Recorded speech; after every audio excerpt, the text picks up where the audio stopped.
ஒருத்தர் நமக்கு 100 ரூபா மொய் வச்சாருன்னா திருப்பி என்ன வைப்போம்? 100 ரூபா தான் வைப்போம். அவன் 100 ரூபா தானே வச்சான். 100 ரூபா வச்சிருக்கான், 1000 ரூபாய் வையா வைப்போமா என்ன? அதெல்லாம் அதிகம், அவனுக்கு போதும். 100 வச்சோமா அதே போதும். கொடுத்ததை திருப்பி கொடுத்தா போதாதான் என்ன? அவன் அப்படி இல்லைங்க. நீங்க கொடுத்தீங்கன்னா திருப்பி 1000 மடங்கு திருப்பி கொடுப்பான். நீங்க எதை கொடுக்கிறீர்களோ. கடல் இணைகள் இரண்டும் வைப்பிடமின்றியே கலங்கினேன், கலங்காமலே வந்து காட்டினாய் கழுக்குந்திலே. நாம தாங்க வெக்கருக்கு வழி தெரியாம கலங்கி கிடக்குறோம். அவன் அப்படி இல்ல. நீங்க என்ன கொடுக்கறியோ திருப்பி கொடுத்துருவான். ஏன்? அவன் எதுவும் எந்த தேவையும் இல்லாத. நீங்க கொடுக்கறத வாங்கி பத்திரமா வச்சுக்கிற ஆளா என்ன அவரு? நீங்க என்ன கொடுத்தாலும் திருப்பி நீயே வச்சுக்கிடா ராசா, அவரு கையில் கொடுத்துருவான். நமக்கு தான் கொடுக்க மனசு இருப்பது. நீங்க 100 கொடுத்தா 1000 கொடுப்பான், லட்சத்தை கொடுத்தா கோடியா கொடுப்பான். ஆனா நாம ஐயோ அதையும் அவர்கிட்ட கொடுப்பான, நம்ம காசு இல்லையா, நம்ம பத்திரமா வச்சுக்குவோமே. இப்ப நான் போறேன், என்னையே இறைவனுக்கு கொடுத்தா என்ன பண்ணுவான்? தன்னையே கொடுத்துருவான்.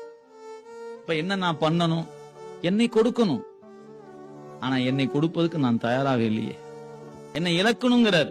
என்னை இழத்தல் என்பதற்கு நான் நான் நான் என்பதை இழந்துரு. எனது எனது எனது தூக்கி போட்டுரு. இந்த ரெண்டையும் விட்டுடு. இந்த ரெண்டையும் விட்டினா தன்னை கொடுத்துருவானே.